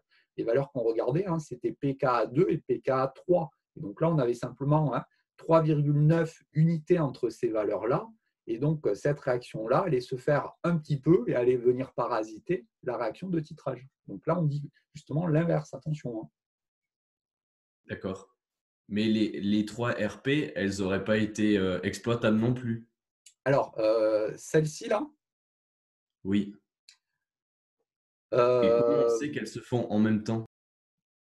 Alors, disons, on aurait pu s'en sortir, mais c'était un petit peu pénible à faire. Alors, je vais vous montrer comment on aurait pu s'en sortir, mais sur un cas un tout petit peu plus simple. Hein, c'est ce que l'on va faire juste après la correction de la fin de cet exercice. Hein. On va en gros être à peu près dans le même cas de figure qui est ici, mais au lieu d'avoir 3 réactions qui se font en même temps, on n'en aura que 2. Donc, en soi, ça répondra à ta question, mais ça sera un tout petit peu moins calculatoire. On peut s'en sortir, mais l'exploitation de la RP2 est quand même bien plus pratique. Vous allez voir, on va faire un dernier petit exemple pour clore le cours sur les réactions acide-base avec un dernier titrage juste après. D'accord, merci. Il y a d'autres questions? Alors, il reste simplement à traduire donc l'équivalence. Donc là, on a dit on va exploiter ici hein, le deuxième saut de pH. Donc lors du deuxième saut de pH ici, hein, eh bien, on va avoir versé donc 10 ml de soude hein, entre la première équivalence et la deuxième équivalence. Hein. Bon, j'étais un petit peu vite, je n'ai pas traduit hein, le tableau d'avancement. Hein. Donc si ça, vous ne le voyez pas directement, hein, écrivez proprement hein, le tableau d'avancement. Le fait que la quantité de matière hein, ici, donc de cette espèce H2- ici soit égale à Ca fois V c'est simplement parce que justement, on a le glyphosate qui se trouve exclusivement sous la forme H2- quand on est donc sous cette partie-là du titrage. Et donc, on trouve une concentration de 0,10 mol par litre, ce qui nous aurait permis de vérifier que le H3O+ était bien en excès quand on a introduit les 40 millilitres. Donc ça, je ne vais pas vérifier pour gagner un petit peu de temps, mais ça se fait assez bien. Mais bon, de toute façon, le fait que le pH initial soit égal à 1 et donc que le H3O+ soit en excès, à la limite, on peut s'en rendre compte simplement en exploitant ici la valeur de la courbe de titrage, puisque avant de verser de la soude, ici à VB égale 0, on se rend bien compte qu'on est bien à cette valeur de pH initial qui est environ égal à 1. C'est pas exactement égal à 1. En soi, ce n'est pas très, très grave puisqu'on ne s'en sert pas. Bien, donc voici pour le titrage. Il y avait donc une dernière question. On vous demandait donc pour terminer de regarder donc ce que valait le pH pour un volume de soude versée de 35 millilitres. Donc si on se place à cette valeur particulière de 35 millilitres, vous remarquez que la valeur du pH, c'est environ 6 et quelques, donc 6,2. Alors, on peut se demander pourquoi. Donc, 6,2, ce qu'il faut avoir en tête, c'est que c'est rien d'autre que la valeur du pK, du couple acide-base AH2- AH2+. Donc, ça, c'est quelque chose qu'on avait signalé dans le cours la dernière fois. Donc là, je l'ai remontré de manière plus quantitative, je l'avais signalé plus qualitativement dans le cours. Si je m'intéresse à la réaction de titrage numéro 2, puisque lorsqu'on verse 35 millilitres, on est dans ce cas de figure où la réaction prépondérante qui se produit, c'est celle-ci. Donc je fais un tableau d'avancement ici et j'ai rajouté la ligne supplémentaire avant l'équivalence, simplement parce que quand on verse les 35 millilitres de soude, justement, on est dans ce cas de figure où on est avant l'équivalence. Donc, tant qu'on est avant l'équivalence, à chaque fois qu'on verse de la soude, la soude elle est consommée ici par l'acide AH2- qui se trouve à ce niveau-là. Et donc, c'est la soude qui est le réactif limitant. Et donc, ce que l'on peut faire, c'est regarder quelle est la quantité d'acide AH2- présent dans le milieu réactionnel et de base conjuguée ici, lorsqu'on a versé justement ce volume de 35 millilitres de soude. Donc là, à la demi-équivalence, le X, c'est égal à NB, vu que on a la soude qui est le réactif limitant, ce que j'écris comme étant CB VBEC sur 2. Donc VBEC, j'ai dit que c'était VBEC 2 moins VBEC 1 pour aller plus vite. Ce qui me permet de calculer les quantités de matière de AH2- et de la base conjuguée A3-. Et on se rend compte en fait, quand on fait le calcul, qu'on a la même quantité de matière et donc la même concentration pour l'acide et la base conjuguée. Donc, comme pH égale pKa3 plus log de la concentration de la base sur la concentration de l'acide, eh bien, ça signifie que pH égale pKa3 à la demi-équivalence. Donc, ça, c'est un petit calcul assez classique également. Bien, donc voici pour ce deuxième exercice qui n'était pas si simple. Donc celui-là, il faudra bien le reprendre et penser à tout ce qu'on a dit. Il y a quand même pas mal de subtilités. Mais si vous arrivez à bien prendre du recul là et à bien comprendre tout ce qu'on a fait dans cet exercice, en gros, je pense qu'après, en termes de titrage, il n'y a plus grand-chose qui peut vous poser de difficultés parce que là, en gros, c'est la configuration la plus complexe on peut vous demander. Donc, il y a des questions là-dessus? Non? Alors, pour terminer, on va… Paul, peut-être? Non? Non, c'est pour dire oui, ça va. Ok, bien. Alors, on va prendre un dernier petit exercice. Et puis après, je pense qu'on aura quand même fait bien le tour sur ces réactions acide-base. Donc là, je vous laisse réfléchir 5 minutes. Donc, voici ce que je vous propose. C'est un dernier titrage. Donc, c'est le titrage de l'acide sulfurique. Donc, là, normalement, ouais, vous avez bien l'écran qui est en partage. Oui. Donc, on va s'intéresser à un titrage de 20 millilitres d'acide sulfurique par de la soude. Donc, là, la particularité pour l'acide sulfurique H2SO4, c'est que la première acidité, elle est forte, alors que la deuxième acidité est caractérisée par une valeur de pKa qui est égale à 1,9. Et donc, je vous demandais de dessiner l'allure de la courbe de titrage. Bon, après, traduire l'équivalence ou les équivalences, mais disons, je veux dire, la partie importante, c'est de dessiner l'allure de la courbe de titrage. Bien, je vous laisse réfléchir 5 minutes. Demandez-vous à quoi peut ressembler ici l'allure de la courbe de titrage de ce diacide, sachant que c'est un petit peu particulier puisque la première acidité, elle est forte, mais la deuxième acidité, elle est faible. Donc là, il faut vraiment traduire proprement la méthode de la réaction prépondérante si vous voulez traduire correctement ce qui se passe lorsque vous allez verser de la soude H- dans le milieu réactionnel. Donc, je vous laisse réfléchir 5 minutes. Prenez un petit papier là, essayez de faire l'échelle des pKa et ensuite à trouver là où les réactions qui se passent lors de ce titrage.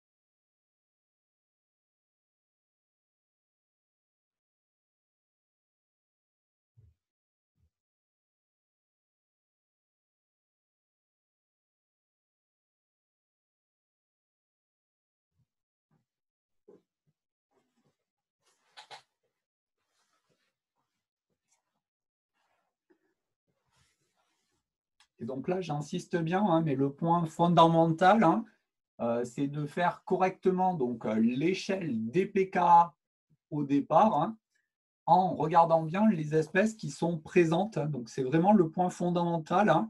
Donc, ne cherchez pas à écrire tout de suite une réaction, sinon je vous garantis que vous serez à côté, disons, dans 8 cas sur 10, dès qu'il y a des petites subtilités de ce type-là.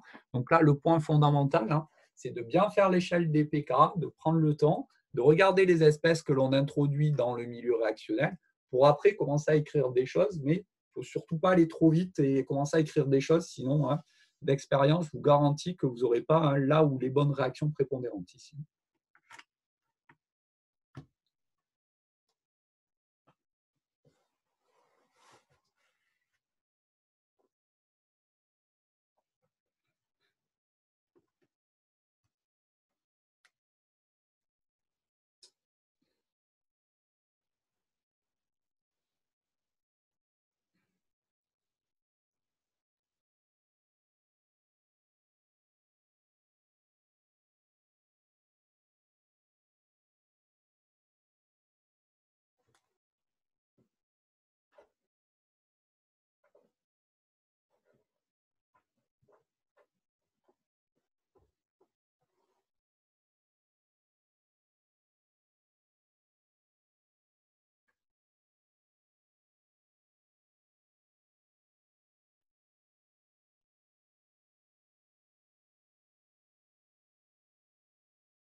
Bien.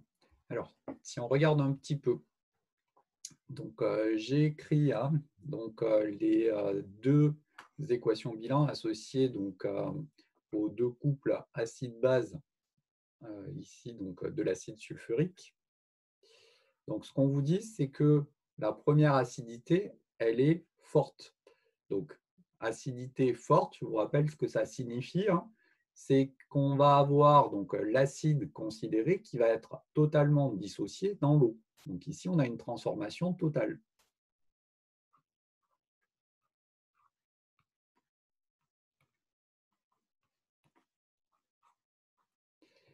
La deuxième transformation, elle n'est pas totale, hein, puisqu'on a bien, donc, une valeur de pKa2 qui vous est proposée. Hein. Donc là, j'ai écrit la réaction entre l'acide HSO4- et H2O. Donc la constante d'équilibre de cette réaction-là, c'est rien d'autre que Ka2, hein, par définition, à savoir 10 exposant moins 1,9. Bien. Si on veut tracer donc, déjà l'échelle des pK correctement, hein, bah, surtout n'allez pas m'introduire un couple H2SO4, je ne sais pas trop quoi, HSO4-, hein, simplement parce que la première acidité, elle est forte. On a dit qu'un acide fort, eh bien, c'est en l'occurrence ici des ions H3O+, présents donc, dans le milieu réactionnel. Et là, c'est un peu particulier parce qu'il va y avoir également du HSO4-. Mais si on trace déjà au niveau de l'axe des pK, eh bien, donc, les différents couples qui sont susceptibles d'exister, il y a le couple H3O+, H2O, il y a le deuxième couple de l'eau, H2O, HO-, et puis il y a le couple SO4, 2-, HSO4-, caractérisé par une valeur de pK qui est égale à pK2.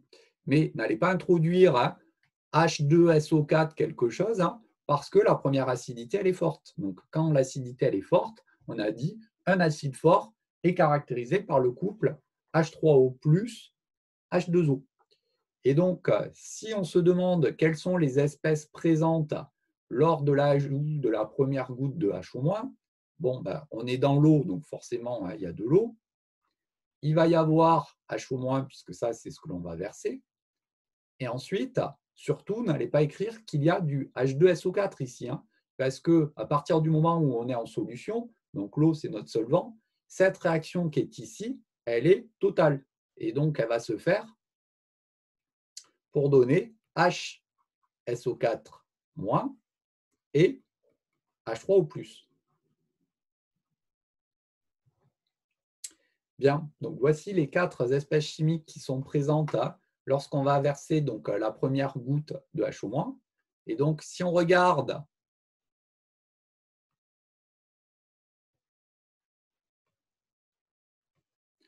les espèces présentes, bah, vous remarquez que l'acide le plus fort, c'est H3O+, la base la plus forte, c'est HO-.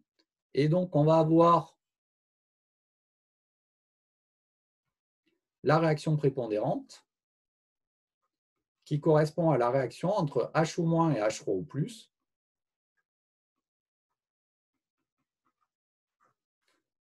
caractérisée par une constante d'équilibre qui est égale à 1 sur Ke, à savoir 10 puissance 14.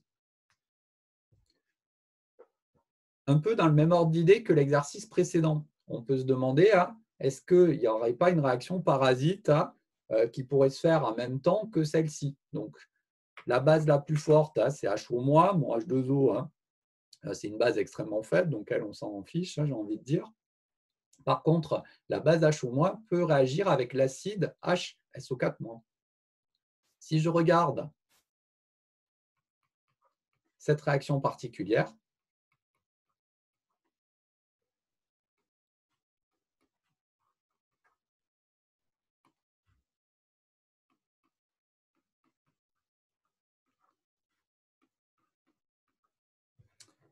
eh bien, donc, la constante d'équilibre, c'est rien d'autre que K2 sur KE.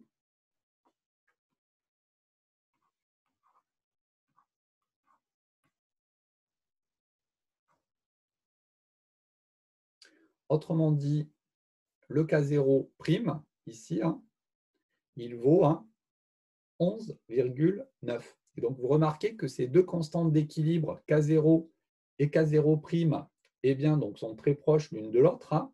Donc, ça, on pouvait s'en douter parce que les deux acides qu'on va titrer, H3O+, et HSO4- ici, hein, sont séparés d'un écart de pK de simplement 2,9. On a dit que si on avait un écart qui était inférieur à 4, on avait les réactions qui étaient simultanées, sinon elles sont successives. Donc là, ces deux réactions vont se faire en même temps. Et donc, vu qu'elles se font en même temps, eh bien, ça veut dire qu'à chaque fois qu'on va verser donc, une goutte de HO-, il y a une demi-goutte qui va réagir avec H3O+, et une demi-goutte qui va réagir avec HSO4-. Et donc, si je trace la courbe de titrage,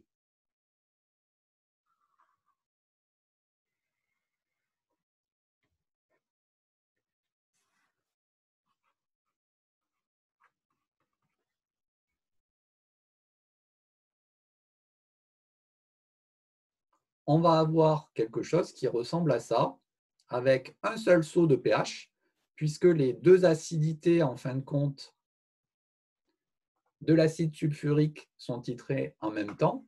La première acidité caractérisée par le titrage de H3O+, par HO-. Normal, l'acidité elle est forte, donc un acide fort, c'est H3O+.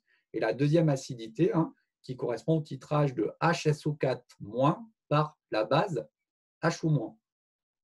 Bien, pour finir, on vous demandait de traduire là où les équivalences. Pour le coup, il n'y en a qu'une, puisqu'il n'y a qu'un saut. Et là, ça permet de rebondir donc, sur la question de Louis de tout à l'heure, à savoir comment, en fin de compte, on peut traduire proprement l'équivalence ici. Donc là, si on veut écrire correctement les choses, eh bien, le plus simple, en fait, c'est de s'intéresser à la réaction donc, totale, qui est ici, à savoir 2HO- plus H3O+, plus HSO4- qui va donner donc 3H2O plus SO4-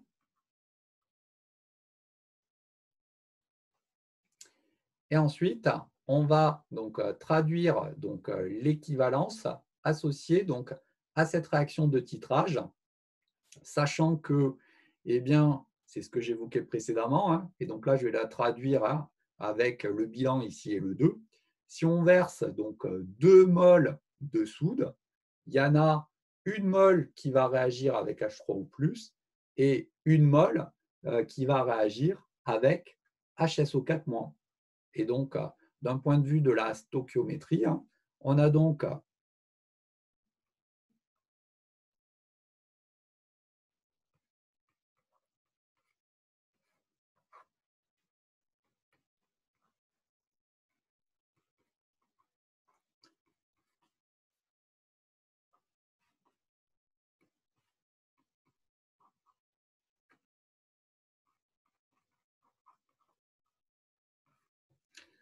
la quantité de HO- versée à l'équivalence sur 2, le nombre stoichiométrique, ici, il est égal à 2, c'est égal, et donc là, c'est la petite particularité, à la quantité initiale de H3O+, plus la quantité initiale de HSO4-, puisque ces deux acides, ici, sont titrés simultanément.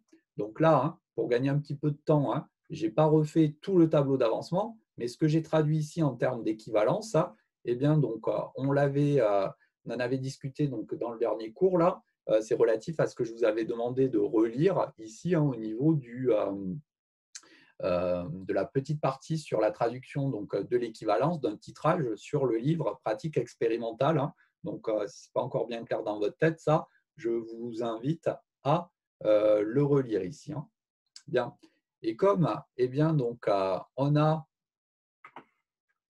ici la quantité en fait de HSO4- initiale qui va être la même que la quantité donc, initiale donc, de eh bien, H3O+, eh bien, ces deux termes ici vont être égaux. On va pouvoir traduire facilement donc, l'équivalence. Mais disons, le point important ici, c'était…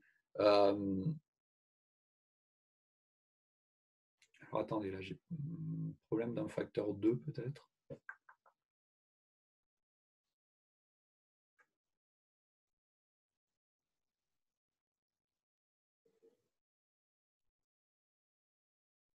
Oui, là, j'ai écrit une bêtise, autant pour moi. Attention, le facteur 2, il n'y est pas. Hop, ici. Attention, puisque justement, je tiens déjà compte du fait que la quantité de soude sert à titrer à la fois H3O+, et HSO4-, sinon je le compte deux fois, le facteur 2. Attention, pour le coup, je finis de la traduire, l'équivalence. Ici, comme eh bien, donc, il y a HSO4- qui est produit en même proportion que H3O+, par la transformation totale de départ. Les deux termes sont les mêmes. Donc, c'est deux fois, en fin de compte, la quantité initiale de H3O+. Et on retombe sur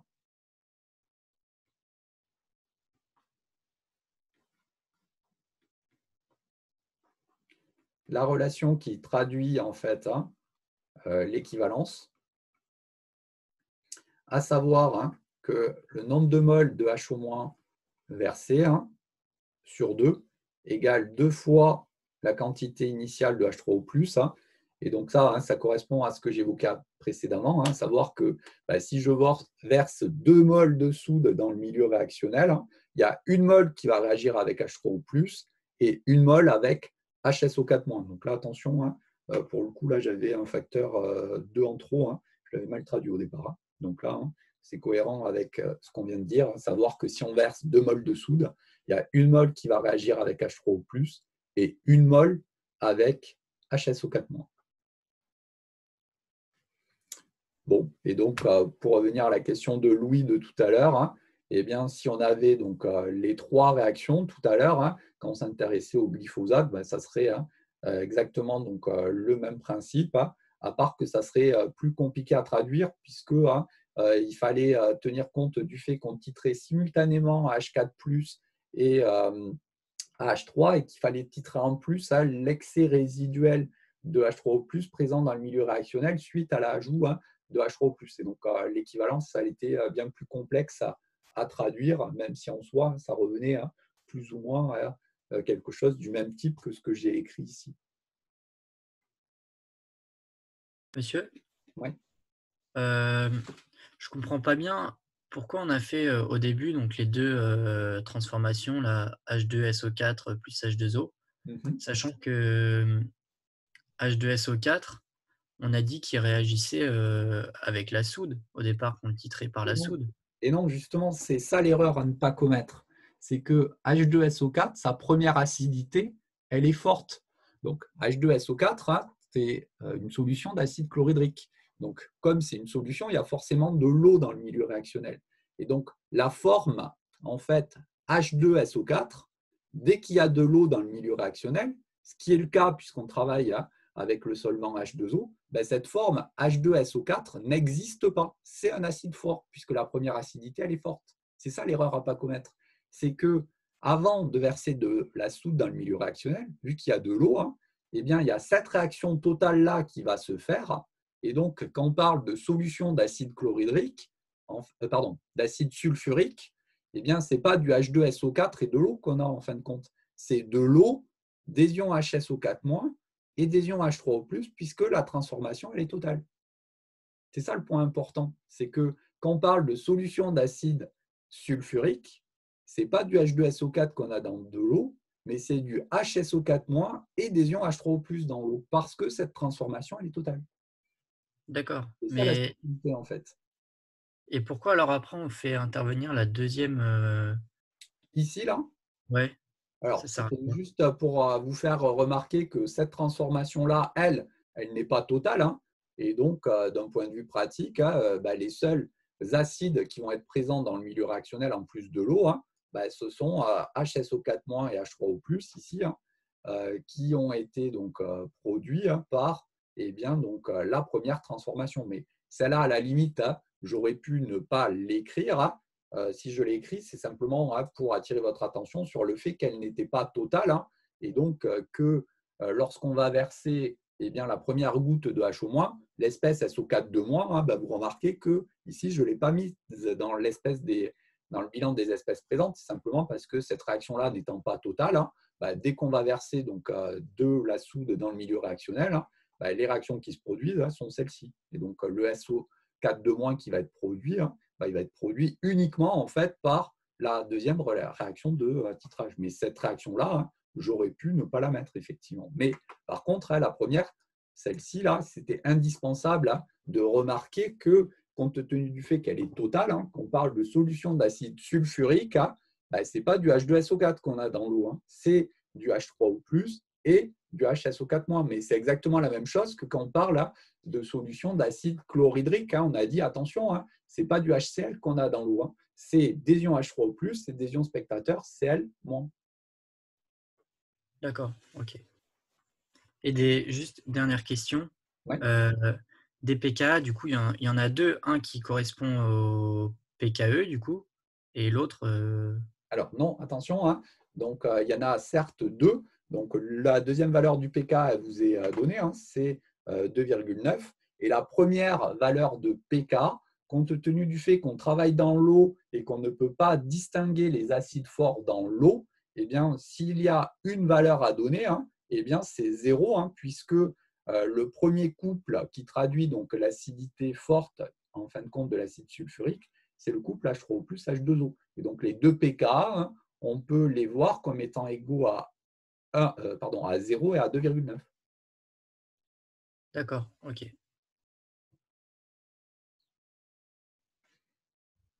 Ok, d'autres questions? Bien, donc là je crois qu'on a fait quand même pas mal le tour sur tout ce qui est ces réactions acide-base. Alors certes, on n'a pas pu faire de TP vu les circonstances particulières, mais l'essentiel donc des résultats qu'on aurait observés en TP, justement le nombre de sauts de pH, etc., dans l'écart des pK, on les a traités par l'intermédiaire d'exercices. Donc, bon, soit on n'a pas l'aspect expérimental à proprement parler, mais on a quand même fait à peu près tout ce qu'il fallait faire sur les réactions acide-base. Donc, on va dire que là, vous avez à peu près